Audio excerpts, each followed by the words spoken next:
Leslie Roy is on her way home, and when she arrives, her husband will be there waiting. For Dennis Roy, the last 2 weeks have been very emotional.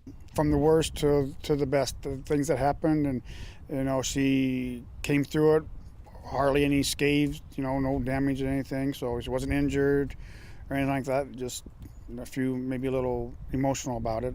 Dennis's wife Leslie and her sister were visiting relatives in the Upper Michigan Peninsula.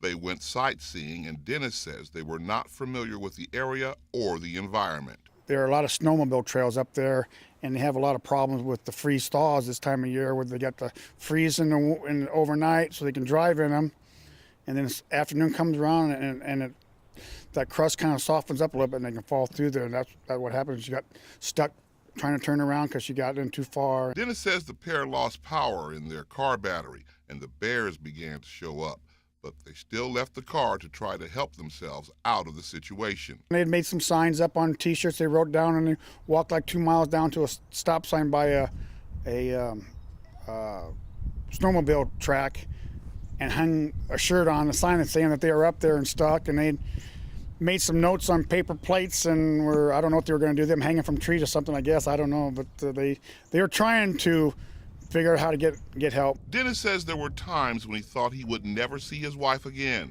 but things worked out. He still remembers the first thing he said to her. Just that I loved her, and I was happy to see that she was alive, and that was about it. And then later on we started talking about how it happened. With photographer Mike Plews, John Chapman, WWT 6 News.